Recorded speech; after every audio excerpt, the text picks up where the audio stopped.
Right now, though, we move on. And it's become one of the most disturbing issues and gravest concerns in hockey and in all of sport. Brain trauma or concussions have ended the careers and lives of too many athletes already. The search for a solution is very complex, and as James Duthie points out, it includes some of the victims agreeing to donate their damaged brains to scientific research. Watch him hit his head on the ice and watch it bounce. I would be more than happy to donate my brain. I would absolutely be interested in donating my brain to science.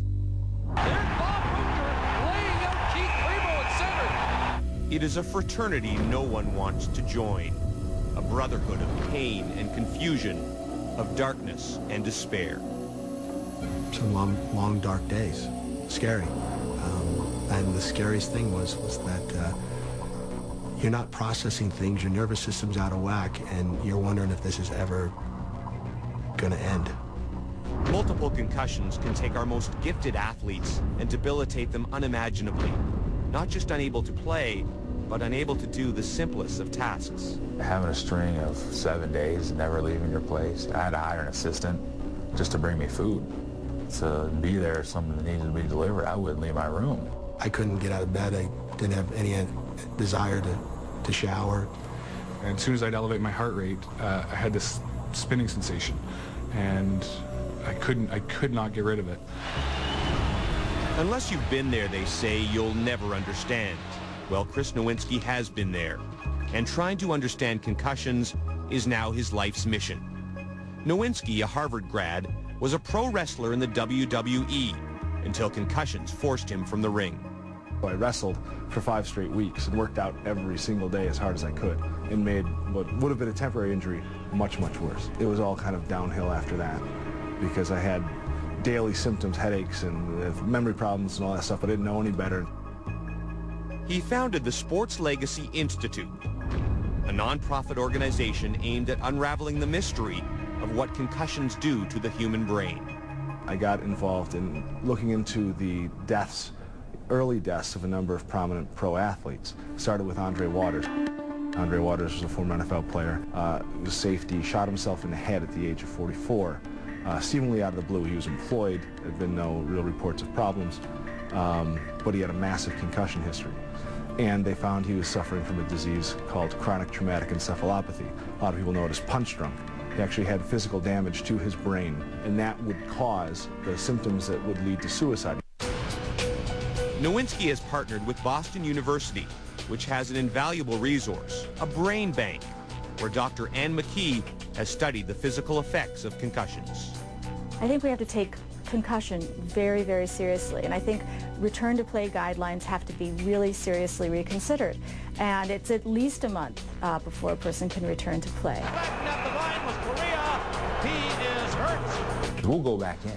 That's our natural instinct, just to go back in. But you need somebody who knows better, knows this stuff, to hold you back. Because we're wired to just do that and without regard to your health. And if a person has a second injury, a second concussion, during this long period of recovery, there can be catastrophic consequences. And this is where the athletes come in. Nowinski is trying to get as many as possible to give after they're gone. It's one of the strangest positions I've ever found myself in, to ask adults for their brains when they pass away. Florida Panther defenseman Noah Welch, another Harvard grad, was the first hockey player and is the only active athlete to agree to donate his brain.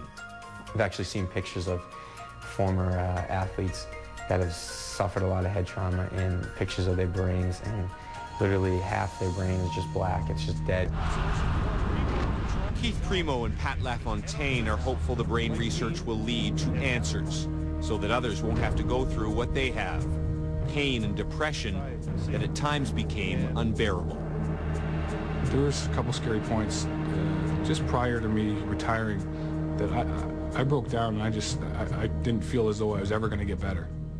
If it wasn't for the support and strength of my family, I may have succumbed, but I knew I had to fight through it. The doctor told me, he said, don't worry, does it feel like somebody just put their hand inside you and ripped out all your enthusiasm, your spark for life? And I remember getting a tear, and I said, yes. Science has yet to fully unravel the mystery of concussions and what they can do to a person over their lifetime. And that unknown is frightening to those who still suffer the effects. There's some angst, and you know, because going into this, I was like, I don't know what to expect 10, 15, 20, 25 years down the road from now.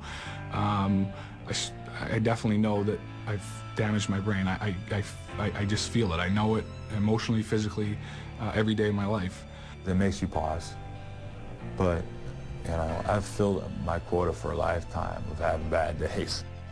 Basically, if you learn how to die, you learn how to live. You know, I've kind of made peace with what might happen so I can enjoy what's in front of me right now.